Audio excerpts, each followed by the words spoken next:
Biz avval ayollar ustida to'xtalaylik.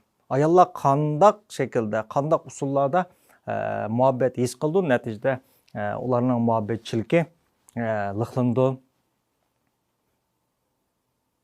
Qandaq usulda muhabbet his qildi va ularning muhabbetchiligi barbara liq bo'ldi. Esingizda bo'lsin, boshqalarning muhabbetchiligini to'ldirish amaliyotda o'zingizning muhabbetchilikini to'ldirish hisoblanadi. Muhabbetchilikka quruqliqni qilgan vaqtda ayollar bir-birisiga dushmaniy pozitsiyada bo'ldi. Ular bir-birisini xushalligining to'solg'usida qaraydi, hatto xushalligining tahdidida qaraydi.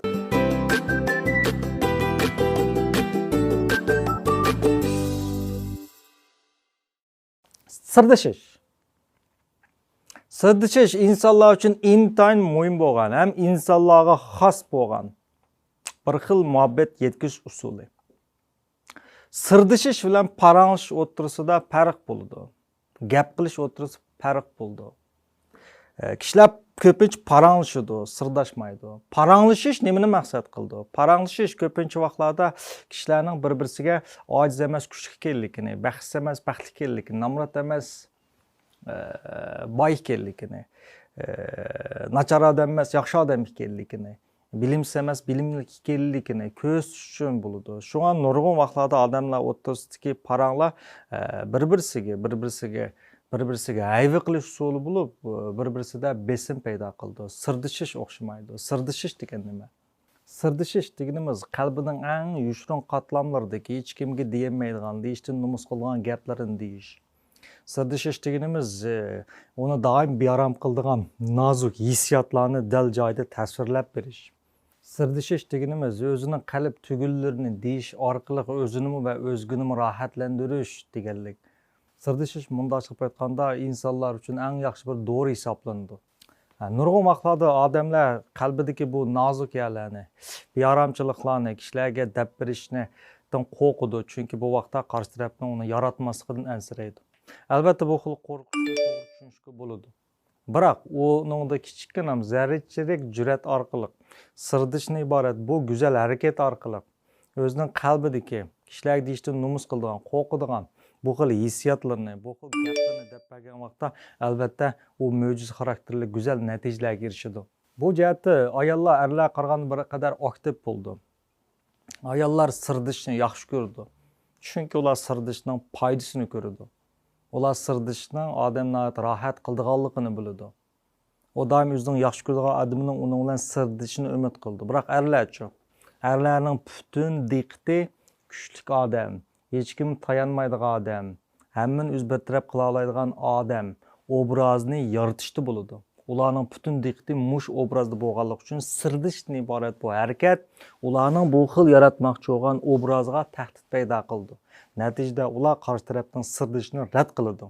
Bu xil rad qilish ularning qalbida texmi yolg'izlik, bearamchilik, titliqni paydo qildi.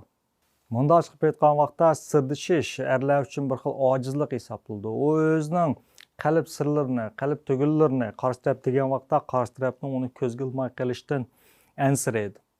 Bu xil ansirash tufayli u o'zini texmi ojizlashtirdi, azoblaydi.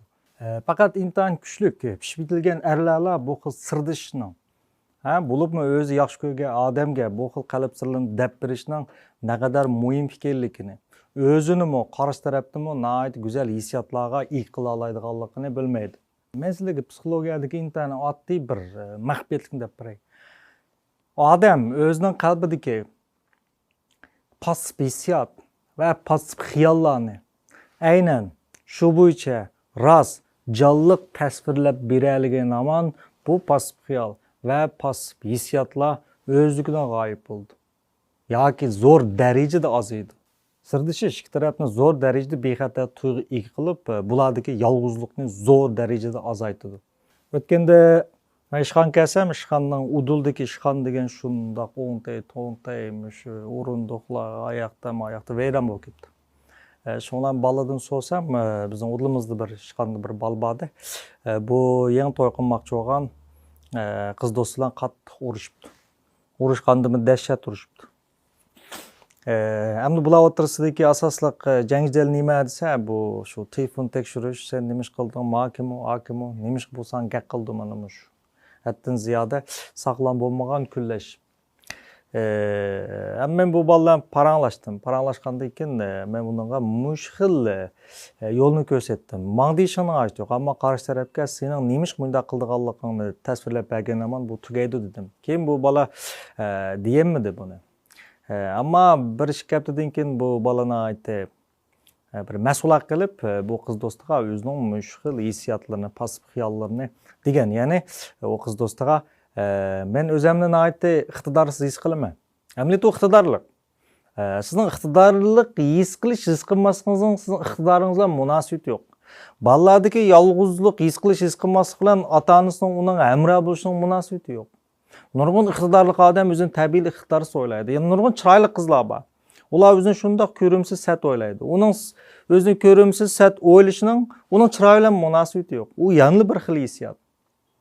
Masalan, psixologiyada bir xil kasallik bor. Bulmiya deydigan. Tamoqni rad qilmaydigan, tamoq yeyishni rad qildigan. Uningda o qiz bolalar qarasanglar 30 necha 40 kilo qolgan. Ammo men semizda qaraydi. Qaysi uruq desang unamaydi. Chunki aynak qaraganda rosa semiz ko'rindi. Uning semizdek his qilish, his qilmaslik bilan uning badanining hech qanday munosabati yo'q. Shu nurg'ulg'an psixikalik hodisalarni kishilar tushunmaydi. Shundaq chiroyli bir qizmi o'zini aytib ko'rimsiz o'ylashi mumkin. Shundaq odam do'stlari ko'p odammi o'zini yolg'izdek his qilaverdi. Bu balama amaliyoti shundaq iqtidorlik, ammo uni iqtidorsizlik his qildi. Bu yanada his tuyg'u bilan uning reallik o'rtasida hech qanday munosabat bo'lmaydi. U shundaq degan, men o'zim shundaq iqtidorsizlik his qilaman, boshqalarga yetmaydek his qilmas, sen xuddi boshqalarni yaxshi ko'ra qoldigandek, men azoblaygandek, boshqalarni deb meni hamon bir kun tashlab ketgandek tuyg'uda bo'laman. Mana mushu meni qiynaydi. Deyish orqali o'zining barliq harakatlarini haqiqiy tushundirganda, chunki odamning har qanday bir harakatining oqida bir passiv hissiyot bo'lash, passiv hissiyot uni shunday ishlarni o'zi xohlamagan ishlarni qilish qundaydi. U buni degandan keyin mo'jiza ko'ringan. Qanday mo'jiza ko'ringan? U shuni degan aman bu passiv hissiyotlar o'zidan g'oyib bo'lgan. Uning o'rni uchun o'ziga shunday ishindigan, qarshi tarafga ishindigan, uning barliq burun bo'g'isi ayoli bilan bo'lgan barliq ziddiyatlar o'zligidan g'oyib bo'lgan.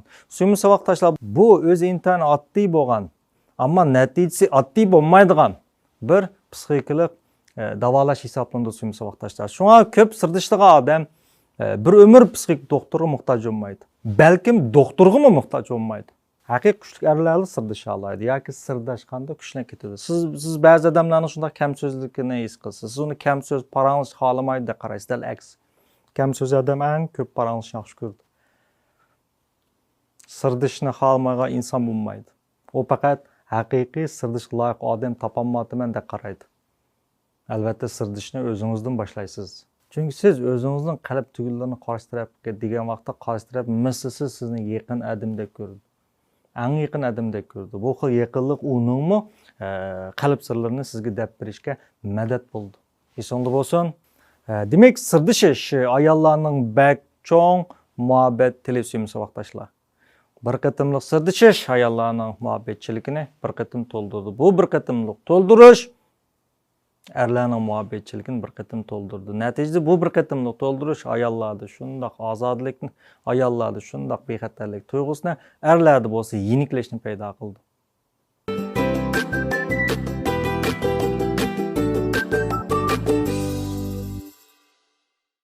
Aynishdan mo'jizalar tafsilotga yushinib olgan degan.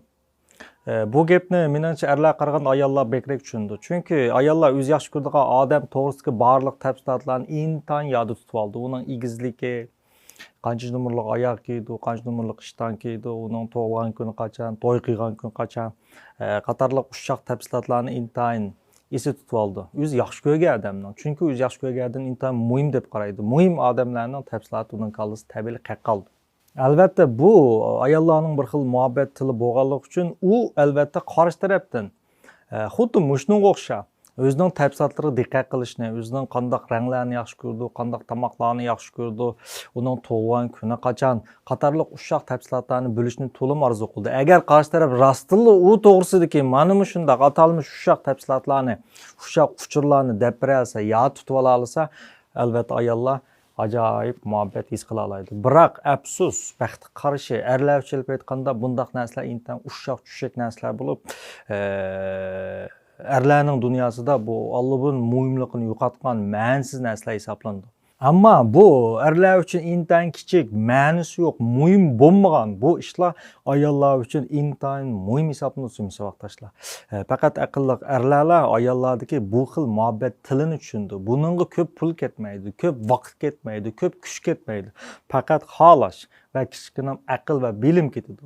Bu orqali qarshi tarafdagi muhabbetchiligini yana bir daraja to'liqlig'i bo'ldi. Albatta bu orqali o'zining muhabbetchiligini to'liqlig'i bo'ldi.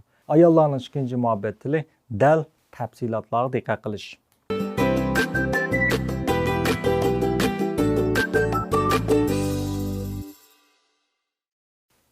Ayollarning uchinchi muhabbet tili so'g'at kirishish. Bo'libmi kutilmagan so'g'at kirishish.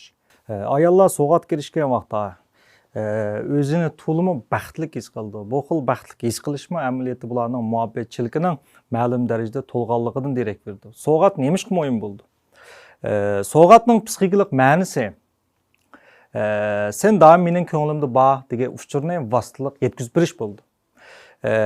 Nurg'un ayollar o'zini yaxshi ko'rgan odam uning yendi bo'lmaganda bexatarlik tuyg'usi tuvallab titit bo'lishning sababi dal qarshi tarafdan yetarlik muhabbet his qilmaganlikdan bo'ldi. Agar bir ayol o'z yaxshi ko'rgan odamning harakati orqali sen doim men yaningda bo'lay yoki bo'lmay men sening qalbingda bor degan mush uchurga topshirib olganda bu uning yendi bo'lamdi, bo'lmamdi, u nemish qildi, bu ayol yanla bexatarlik tuyg'usi saqlay oladi. U yanli ko'ngli to'q holatda turdi. Bu xil to'qliqni shakllantirish, ya'ni sen mening doim ko'nglimda bor degan bu uchurni yetkaza oladigan eng yaxshi muhabbet til nimasi? So'g'at suyumsi vaqtashlar. Endi erlar uchun aytganda uchulsa mayli so'g'atga erishish bo'lsin yoki so'g'at berish bo'lsin, Alloh burun ma'nosini yo'qotgan. Ya'ni erlar uchun bu unchalar muhim bo'lmaydi. Shuning nurg'un vaqtlarda erlar qarshi tarafdan so'g'at topshirib olganda ular unchalar xushal bo'lib ketmaydi. Hem o ayollar umid qilgan inkasini bildirib ketmaydi. Albatta so'g'atga erishishdagi tuyg'uni, so'g'atga erishgandan keyingi his qilingan muhabbetni erlar mangu tushunolmasi mumkin. Biroq agar u mayli tushunmasin, bu xil muhabbet tilida so'zlash orqali o'z jo'risida muhabbet his qiladigan vaqtda mo'jiz ko'ra oladi. Erlarning ko'pinchisi tabiiy nima desam, men jafoliq ishlayapman, mush oila uchun pul topyapman. Bunu muşunun öz yeterlik de qaraydı. Ameliyatda bu sizning pul tepishingiz yoki bo'lmasa oila uchun qanchalik to'p qo'shing, bu yana ayrim bir masala. Ammo o'zini yaxshi ko'rgan odam uchun so'g'at berish bu yana boshqa bir masala. Oldingisi sizning mas'uliyatingiz bo'lsa, keyingisi sizning haqiqiy muhabbet tilingiz bo'ldi. Shuna qadrli erlar, so'g'at berish ayollarning üçüncü muhabbet tili hesaplandı.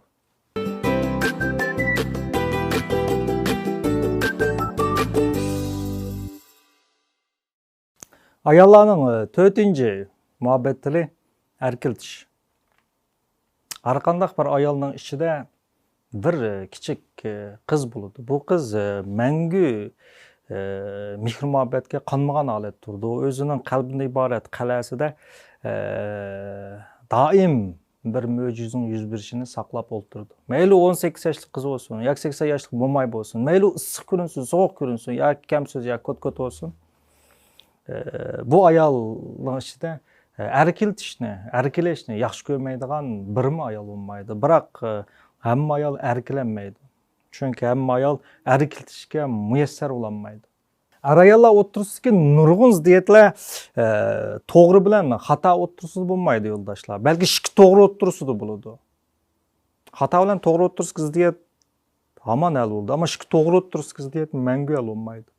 Shu bu xil oxiri chiqmaydigan, mening to'g'ri, sening to'g'ri, men sendan kuchli deydigan bu xil kuch talashish shaklida elib berilgan oila bir-birini yaralantirib qolmasdan eng muhimi gudek ballarni mislsiz jarohat va zaxmiga uchrashtirdi suyum saboqdoshlar.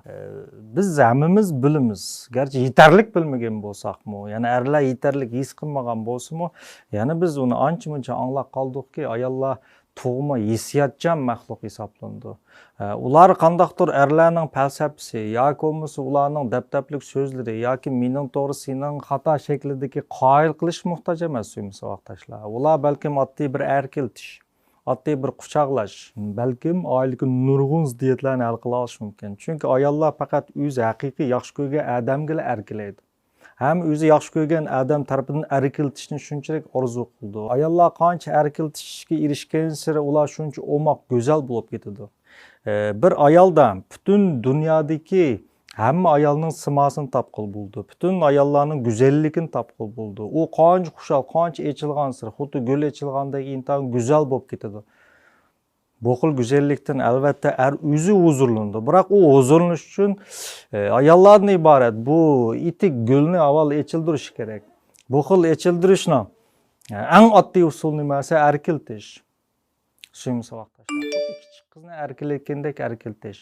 Bu xil muhabbet tilida so'zlash ayollarda mislsiz baxt tuyg'usini, xushallik tuyg'usini shakllantiradi. Albatta ularning muhabbetchiligini yana bir daraja to'liqlaydi. Bu xil to'liqlash avtomatik erlarning muhabbet tiliga ta'sir qildi. Chunki ayollar qancha muhabbet his qilgan sari ondan bularda jinsiy energiya paydo bo'ldi. Jinsiy energiya dal erlarning eng cho'ng muhabbet tili. Ko'pincha erlar qarshi taraf meni yaxshi ko'rsa, u men bilan cho'qim jinsiy munosabat o'tkazishni xohlaydigan bo'ldi deb qaraydi. Demak, jinsiy munosabat o'tkazishni xohlamaslik erlarning eng cho'ng muhabbet tili. Mush orqali erlar qarshi tarafning uni yaxshi ko'rdiganligini belgilaydi. Biroq ayollar dal aksi. Ular muhabbatni his qilganda ondan jinsiy energiyasi paydo bo'ldi.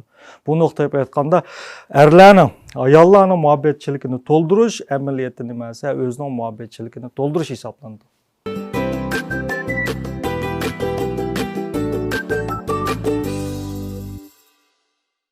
Psixologiyada qizil tumshuqliq shaxs tanig'chi qushlarning arayonlik munosabatini insonlarning arayonlik munosabatiga ajoyib o'xshaydi deb qaraymiz. Bu qizil tumshuqliq shaxs tanig'chi qushlarning ichida erkaki ko'pincha vaqtlarda o'zining uvusini intayin qo'g'daydi. Boshqa har qanday erkak qushlarning bu uviga yaqinlashishni xohlamaydi. Yaqinlashgan aman uning bilan tirikishini qo'g'lab o'tadi. Biroq o'zi ko'pincha ahvollarda boshqa uvlarda cho'glab yuradi. Biroq o'zining uvisiga boshqa erkak qushlarni yaqinlashtirmaydi. Hamda kishi shaxsan qushlarchi deganda boshqa erkak shaxsan qushlarni aktiv holda izlamaydi. Ammo ishqil ahvollarda o'zining jo'risidan boshqa erkak shaxsan qushlarni qabul qildi. Birisi o'zining jo'risi uzun muddat uningga yemeklik akib bermagan vaqtda. Andın qarşı tarafning yemeklik ekib bermaganda, andan qarşı tarafning qanotlari o'zining jo'risinikidan paqroq bo'lgan ahvollarda buni qabul qiladi. Endi bu nima deganlik degan vaqtda 5-muhabbet tili ayollarning 5-muhabbet tili pul savoqdoshlar. Pul mundaq aytganda psixologiyada yemeklikning o'rnini bosadi. Men shundoq bir afsuslanadigan bir ish bor. Nurg'un erlarning Öyden çıkan vaqtidagi başqalar tutgan muomalasdan öy ichidagi o'zining jo'ri tutgan muomala o'rtasida g'oyat zo'r farq bo'ladi. Nurg'un erlar sirtda intayin qo'li kang nihoyatda bir sehi hatto saxovatchining rolini o'tashni shundoq yaxshi ko'radi. Kishilarga shundoq yaxshi muomalalarni qiladi. Biroq uy kirganda deganda tabiiy puldan iborat bu yemeklikni o'z oilasiga sarf qilishni xohlamaydi. Albatta bu uzun muddat davomlashganda erlar mislsiz azobga o'zi uchraydi. Shunga o'z jo'risi, o'z yaxshi ko'radigan odamga pul xarjlab berish ayollarda yana bir jihatdan bexatarlik tuyg'usini yemeklikdan iborat. Ayollarda yanla muhabbet tuyg'usini paydo qila oladi. Shunga ayollar o'z yaxshi ko'rgan odam tarafidan pulga erishishni to'liq yaxshi ko'rdi. Bu ma'lum darajada ularning boshqalarga muhtoj bo'lib qolishdan iborat bir xil qo'rqishini yo'q qiladi. Shunga suyimli erkak savoqdoshlar, yoddan tutinglar, saxovat uydan boshlandi.